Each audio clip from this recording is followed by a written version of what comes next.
soit le précieux sang de notre Seigneur Jésus-Christ et le cœur immaculé de Marie. Cinquième méditation de cette 5e semaine, et c'est la dernière méditation. Ensuite, il y aura des exhortations et des conclusions après celle-ci de la part du chanoine Beaudenon. Nous ferons un chapitre, une vidéo spéciale là-dessus. Marie transformée en Jésus humble par l'union de vie.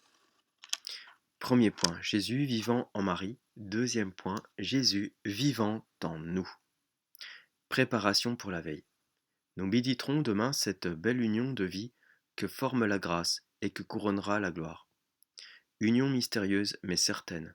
Union qui fait de Jésus et de toutes les âmes justes un seul corps mystique. Cette communauté de vie fut en Marie d'un ordre à part. Elle s'exerça d'une façon éminente et se développa dans des proportions qu'il est impossible d'évaluer. Il y a néanmoins entre son état et le nôtre un fond commun. Marie vivait de la vie de Jésus, nous en vivons aussi. Elle fut dès lors un membre de son corps mystique. Et dans un rang inférieur, nous le sommes avec elle. La méditation de cette haute vérité sera pour nous un principe de dignité. Noblesse oblige. L'un un principe de souveraine délicatesse. Jésus veut partager nos sentiments. Un principe de généreux progrès. Il attend de nous un accroissement de sa vie. Hier nous avions ce Jésus devant nos yeux pour l'imiter. Demain nous le contemplerons en nous pour unir notre action à la sienne. Méditation. Prélude. Demandez la grâce de prendre dans cette méditation un grand accroissement de délicatesse, de générosité et de joie spirituelle. Première partie. Jésus vivant en Marie. Oh le bel échange qui se fait entre la mère et le fils. Marie communique à Jésus sa propre vie. C'est avec son sang, puis avec son lait, qu'elle forme son corps sacré. Elle lui transmet cette ressemblance physique, que l'on retrouve dans la physionomie, la démarche, l'accent. Bien plus, elle fait passer en lui ces ressemblances morales qui résultent du tempérament et qui constituent des dispositions et des goûts de famille. Que ne lui donnerait-elle pas? À son tour, Jésus va communiquer à sa mère sa vie de grâce et il le fera royalement. Il la lui donnera dans une sorte de plénitude, plénitude qui ira néanmoins ici-bas, toujours en s'augmentant. Jésus vivait en Marie de sa vie d'homme-Dieu, et Marie se tenait unie à son action par tout ce qu'elle avait de connaissance et de volonté. Plus elle croissait en grâce, en mérite, en amour, plus elle entrait dans cette communauté de vie. Tous les mystères lui apportaient des vues qui l'étendaient et des ardeurs qui l'embrassaient. La Sainte Communion vint d'achever cette œuvre. La mère et le Fils semblaient avoir repris, comme jadis, la même vie. Mais c'était Marie qui la recevait cette fois, et la vie qui lui était ainsi rendue en échange était la vie d'un Dieu plus que jamais anéanti. Certes, du fond de son cœur, elle pouvait crier la première et plus haut que saint Paul. Je vis, non, ce n'est pas moi qui vis, c'est Jésus qui vit en moi. Admirons et félicitons le Fils et la Mère. Par Marie, du moins, les humiliations de Jésus, dans son cœur et dans ses mystères, auront été pleinement comprises, imitées et vécues. Jésus vivant en nous, c'est la deuxième partie. Jésus vivant en moi aussi. Vivit vero in me Christus. Vivit vero in me Christus. Mihi vivere Christus est. Il est ma vie. Mihi vivere Christus est. Comment l'entendre? S'agit-il du don qu'il m'a fait de sa vie sur la croix? Sans doute, mais ce don est plutôt la source de ma vie que ma vie même, car la vie se définit par le principe intérieur des actes. Je cherche donc une influence venue de lui, qui me soit intérieure et actuelle, une extension en moi de la vie qui l'anime lui-même. Ainsi le cep se prolonge dans le sarment qu'il a formé et qu'il nourrit. Mais pour que cette vie s'étende ainsi jusqu'à moi, pour qu'elle me pénètre et m'anime, il faut que le cep divin et le sarment se touchent de quelque manière, qu'ils soient unis, qu'une communication règne entre eux. Et vous êtes si loin de moi dans votre ciel, ô Jésus. C'est vrai, Jésus en son humanité reste au loin dans son ciel. La communion ne nous le donne qu'en passant, la communion spirituelle pour nous. Mais il se relie à nous d'une façon immédiate par sa divinité, dont l'action intérieure nous transmet ses pensées, ses vouloirs, ses grâces, sa vie enfin, car toujours vivant, il me connaît, il m'aime, puisque sans cesse il prie pour moi. Semper vivens ad interpellandum pro nobis.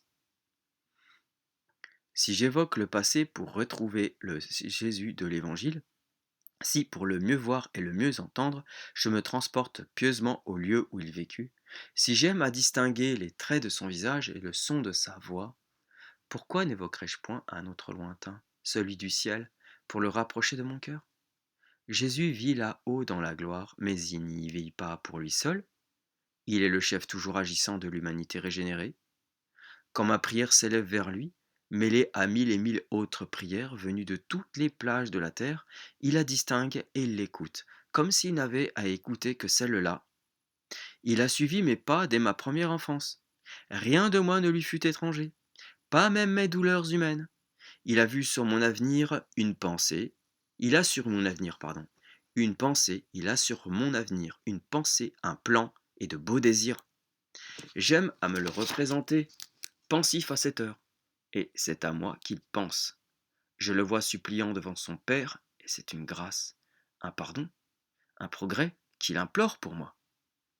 Oh, que cette noble et chère tête s'occupe bien du dernier de ses membres. Cette action en moi est secrète, c'est vrai, mais elle est réelle. Je n'ai pas besoin de la sentir, je le crois. Et de cette foi, je fais un des plus puissants mobiles de ma ferveur. Et de cette foi, je fais un des plus puissants mobiles de ma ferveur. Pourrais-je, de parti pris, me résigner à rester médiocre? J'arrêterai en moi l'expansion de la vie de Jésus. Jésus pensera-t-il cette pensée avec moi? Fera-t-il sienne cette action que je médite? Son cœur s'unira-t-il à mon cœur dans cette affection? Voudrais-je le mêler lui-même à mes sentiments s'ils sont bas, à mes pensées si elles sont impures? L'entraînerai-je avec moi dans les recherches de mon orgueil et dans les tristesses de mon égoïsme? Il se détournerait. Sa grâce ne m'accompagnerait pas. La communication serait rompue pour de tels actes. À mon tour, je peux rendre Jésus plus grand dans son être mystique. Sa vie dans ce grand corps, je peux l'accroître, et pour cela, je me surpasserai moi-même. J'irai au-devant de lui par toutes les industries de mon initiative. Je mettrai à son service toutes les ressources de mon activité. Et si je ne me perçois pas au-dedans les inspirations de sa grâce, je chercherai dans ses leçons et ses exemples le sens de ses désirs. Ne pense-t-il pas toujours ce qu'il a pensé sur la terre? Ainsi donc, ô Jésus, nous vivons ensemble. Les œuvres opérées sous votre influence nous deviennent communes. Elles sont à moi, puisque je les accomplis librement. Elles sont à vous, puisque tout le surnaturel qu'elles contiennent appartient à votre grâce. Prenez-les donc, puisqu'elles sont vôtres. Recevez-les, puisqu'elles sont miennes aussi. Et unissez-les à votre grand corps mystique. Si votre vie dans des milliers et des milliers d'âmes, et depuis des siècles, étonne mon admiration par son immensité, cette même vie pour chaque âme, vie attentive et maternelle, ravit mon cœur par son intimité. Je reste muet de surprise en songeant que je suis quelque chose de vous, et que par moi, vous devenez quelque chose de plus. Accroissement accidentel, mais non essentiel. Heureuse l'âme qui comprend ces merveilles, cachées au grand nombre. Plus heureuse encore celle qui en cultive l'attrait. Elle ira d'abîme en abîme, bien avant dans les profondeurs de l'humilité, très loin des petitesses du misérable orgueil. Ô amare, ô ire, ô sibi perire, ô ad deum pervenire, vous aimer, vous suivre, se perdre et vous trouver, ô Dieu, mon bien suprême, disait saint Augustin. Résolution, avant de se décider, avant de donner une réponse, interroger au-dedans la pensée du maître. Un instant suffit quand on est bien près de lui. Examen particulier en usage dans une pieuse association. Esprit de lumière et de vérité, éclairez et touchez mon âme.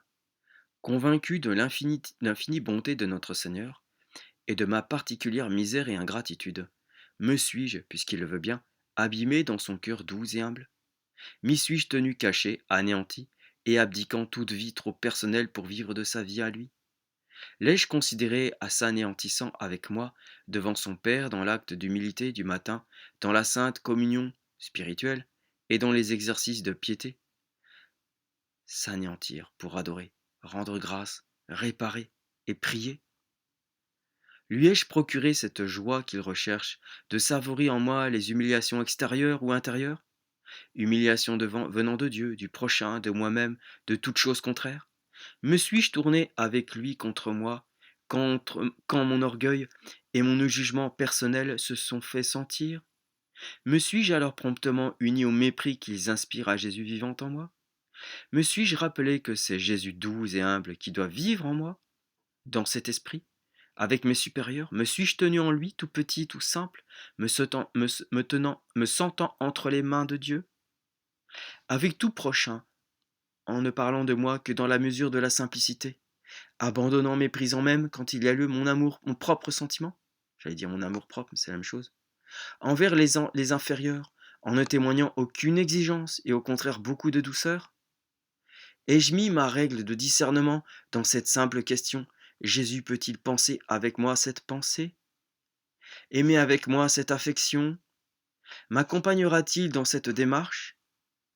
Ai-je parfois trouvé la paix dans cette parole, pourvu que je sois content? Et le courage dans cette assurance, j'ajouterai à son front un rayon de gloire.